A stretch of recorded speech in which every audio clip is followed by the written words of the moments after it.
Hello welcome to Stanford everybody. Stanford में आपका स्वागत है।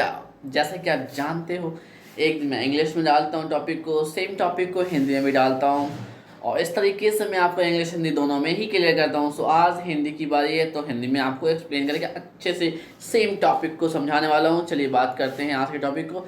इससे पहले कि मैं टॉपिक की बात करूँ, प्लीज़ सब्सक्राइब करें मेरे इस चैनल को ताकि हर टॉपिक आपके मोबाइल फ़ोन पे सबसे पहले मिले इस सब्सक्राइब बटन को क्लिक करके। और ग्रुप डिस्कशन में पार्टिसिपेट करना मत भूलना। हर रोज़ 12 सेशंस में ग्रुप डिस्कशन करा रहा हूँ। सुबह 8 बजे से करा रहा हूँ, इसमें 9 बजे लिखा है लेकिन सुबह 8 बजे से सेशन चालू हो जा रहा है और रात के 12 बजे तक 11 बजे तक सेशन चलते हैं, क्योंकि 11 बजे के बाद मैं सेशन ख़त्म कर देता हूँ। हर सेशन 1 घंटे का है। आप किसी भी सेशन में अपने आप जिसमें भी कंफर्टेबल हो उसके अकॉर्डिंग अपना ज्वाइन कर लो, क्योंकि स्पीकिंग की प्रैक्टिस होना बहुत ज़रूरी है, जिसके लिए मैंने जूम डिस्कशन का और जूम का इस्तेमाल करके जो एक सेशन बनाया है 1 घंटे का, आपके लिए बहुत ज़रूरी है, क्योंकि अगर आप अपनी स्पीकिंग पे काम करना चाहते हो। आज का टॉपिक है वर्सटैलिटी इन जॉब।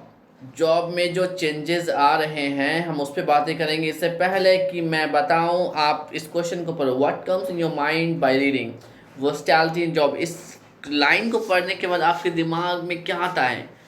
रोको वीडियो को 1 मिनट के लिए और सोचो कि आखिर ये जो तब्दीली है, जो बदलाव है, जो जॉब्स में जो बदलाव है, इससे आपको क्या समझ में आता है? क्या वो 4 लाइनें हैं आपके दिमाग में आ रही जब मैंने बोला जॉब फील्ड में जो बदलाव आ रहा है, उससे चेंजेस आ रहा है, इससे आपको क्या समझ में आता है? सोचो 1 मिनट के लिए। उम्मीद है आपने सोचा होगा। चलो आगे बढ़ते हैं। ये एक छोटा सा एग्जाम्पल है, ये छोटा सा एग्जाम्पल एक स्टोरी है। इस स्टोरी के माध्यम से मैं आपको समझाऊंगा कि वर्सटैलिटी इन जॉब होता क्या है। इस कहानी के माध्यम से मैं आपको समझाने वाला हूँ। तो चलिए इस कहानी को समझते हैं। In the early days of phone service you call the operator and ask to be connected to a person phone line. पहले ज़माने में क्या होता था, जो फ़ोन सर्विसेज थी आज की तरह नहीं थी कि एक बार फ़ोन निकाला, खट खट कॉल किया और बात हो गई। पहले हमें फ़ोन जिसको करना है उसको बात करने से पहले हमें फ़ोन ऑपरेटर को कॉल करना पड़ता था, उससे बात करनी पड़ती थी। The system was question by Alexander Graham Bell friend doctor Parker. तो पहले क्या कॉन्सेप्ट था ओवरऑल इस कहानी का मैं बता रहा हूँ। 1 मिनट के लिए वीडियो को रोक लो और इस कहानी को आप पढ़ लो कि क्या कहानी है। पहले क्या होता था कि पहले नंबर वाला हिसाब किताब नहीं था, पहले नाम होता था, क्योंकि बहुत कुछ ही लोग थे जो फ़ोन इतना कॉस्टली होता था कि कुछ ही लोग मेंटेन कर पाते थे। तो होता क्या था कि आप ऑपरेटर को कॉल करोगे और उस पर्टिकुलर एरिया में रेयरली किसी के पास फ़ोन होता था। जैसे कि एक मिस्टर कुमार के पास मोबाइल फ़ोन है, सॉरी बेस फ़ोन होता है। तो आप क्या करोगे, ऑपरेटर को कॉल करोगे और उनको बोलोगे सर मुझे मिस्टर कुमार से बात करनी है या मिस्टर अहमद से बात करनी है। तो वो फ़ोन ऑपरेटर क्या करेगा, आप लाइन उनको कॉल करेगा और आपकी कॉल को कनेक्ट करेगा। ये पहले का सिस्टम होता था, क्योंकि पहले नंबर नहीं होते थे।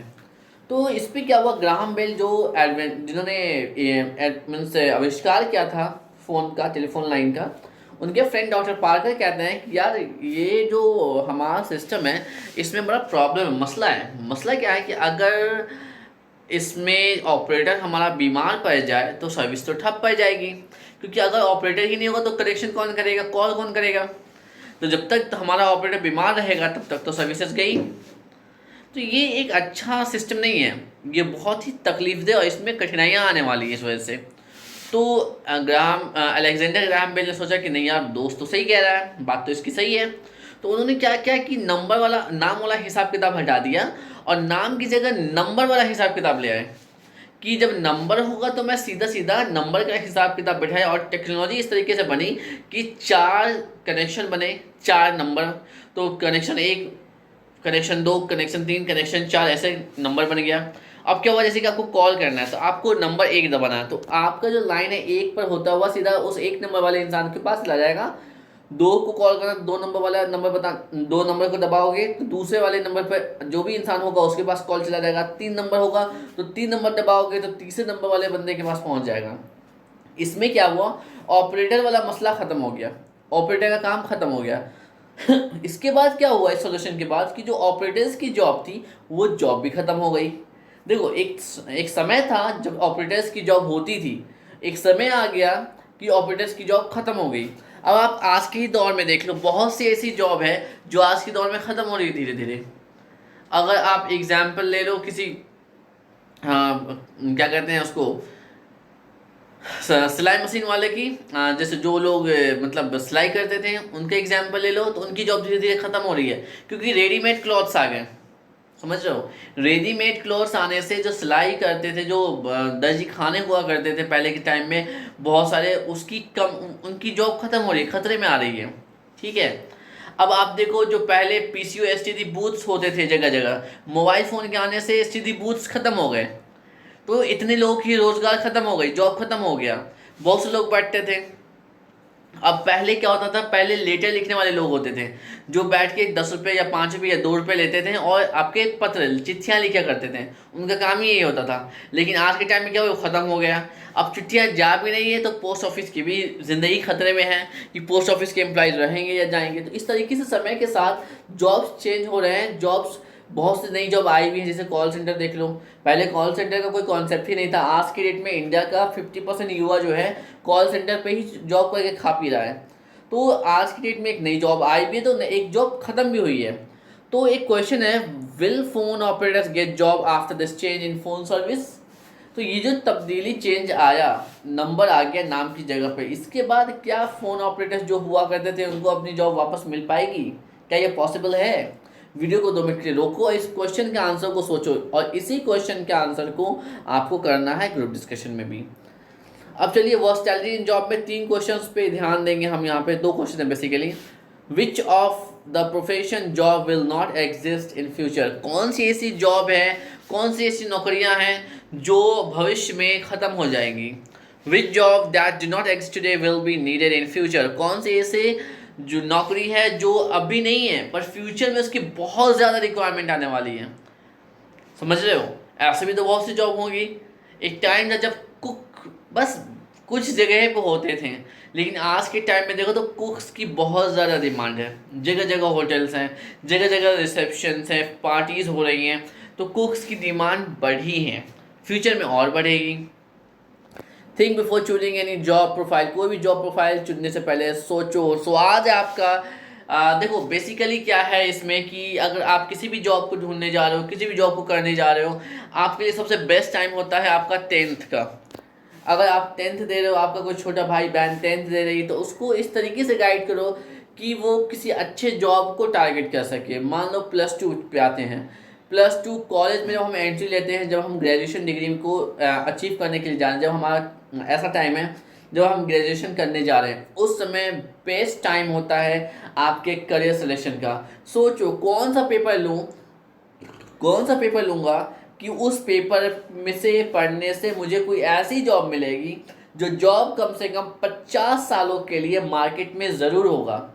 वो 50 साल के लिए जॉब ज़रूर होगा और वो 50 साल आपकी लाइफ सिक्योर होगी। देखो कोई भी इंसान जॉब करता है, कितने दिन करता है? आप बहुत ज़्यादा भी लकी होगे तो आपको कोई जॉब मिलेगी 20 साल के बाद। आपकी रिटायरमेंट होती है 60 साल में, तो 40 साल ही जॉब करोगे ना। मैंने 10 साल और एक्स्ट्रा बताया है। मान लो बहुत ज़्यादा लकी रहे, आपको कंपनी ने 10 साल एक्स्ट्रा, आप ओवर टैलेंटेड हो, तो कंपनी आपको 10 साल और एक्स्ट्रा रखेगी। तब भी आप 50 साल से ज़्यादा नहीं जॉब करने वाले हो। एक एवरेज इंसान 30 साल से ज़्यादा जॉब नहीं कर पाता है, 30 से 35 साल। तो आपको ऐसा कोई नौकरी ढूंढना है, ऐसा कोई फ्यूचर करना है, ऐसा कोई बिजनेस प्लान करना है। अगर बिजनेस ही प्लान कर रहे हो, सोचो कि किस चीज़ का बिजनेस करूं जिसकी लाइफ कम से कम 40 साल हो, कम से कम। सो ऐसे जॉब प्लान को, करियर को टारगेट करना चाहिए, ऐसे बिजनेस को टारगेट करना चाहिए। सो आपका होमवर्क है, what did you learn from this video? इस वीडियो से आपने क्या सीखा, या आज का आपका होमवर्क है, आपको कमेंट सेक्शन में लिखना है और रात को ग्रुप डिस्कशन के दौरान भी मुझे बताना है। अपनी प्रेजेंटेशन तैयार रखना, 1 मिनट कम से कम बोलना है। कभी भी आप सेशन कनेक्ट करो जूम का तो आपको कम से कम 1 मिनट ज़रूर बोलना है। और अगला टॉपिक हम करेंगे प्रोफेशनल टाइटल्स के बारे में। बताऊंगा आपको कौन कौन से प्रोफेशनल टाइटल्स होते हैं और कैसे इस्तेमाल करते हैं, क्या क्या होता है, ये आपको बताने वाला हूँ उसमें। तो भूलना मत जुड़ने के लिए और सब्सक्राइब करो इस चैनल को, क्योंकि आपको सबसे पहले मिलेगा सारा टॉपिक। और हर वीडियो को देखो।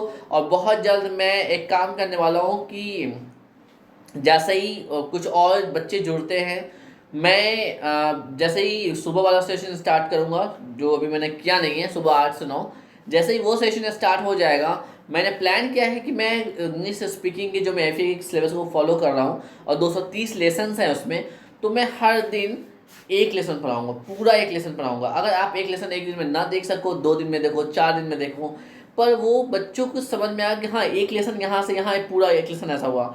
और वो लेसन मैं आपको पढ़ाऊंगा वाइट बोर्ड पे। मैं वाइट बोर्ड यहाँ पे फिट करने जा रहा हूँ और मैं कोशिश करूँगा कि एक दिन में एक लेसन आपको वाइट बोर्ड पे पढ़ाऊँ। अगर आपको ये वाइट बोर्ड पे पढ़ने वाला कॉन्सेप्ट अच्छा लगे, अगर आप चाहते हो कि मैं वाइट बोर्ड पे पढ़ाऊँ, प्लीज़ कमेंट सेक्शन में मुझे आंसर करो। और मैं मुझे भी समझ में आया कि कितने बच्चे चाहते हैं कि मैं वाइट बोर्ड पर पढ़ाऊँ। और जब मैं वाइट बोर्ड पर पढ़ाऊँगा तो मैं इंग्लिश हिंदी सेपरेट वीडियोस नहीं बनाऊँगा, एक ही वीडियो में इंग्लिश हिंदी दोनों बोलूँगा, क्योंकि एक ही वीडियो काफ़ी होगी। मुझे ऐसा लग भी रहा है एक वीडियो काफ़ी है। और मैं मिक्स करूँगा, इंग्लिश ज़्यादा बोलूँगा, हिंदी कम बोलूँगा जहाँ जहाँ पे ज़रूरत है।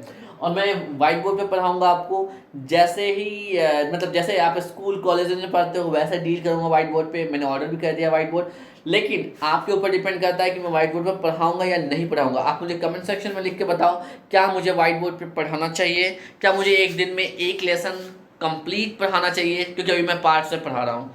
सो जो भी आपका फीडबैक है मुझे बताओ। रात को ग्रुप डिस्कशन में भी ये क्वेश्चन मैं ज़रूर पूछूंगा आपसे। Thank you so much.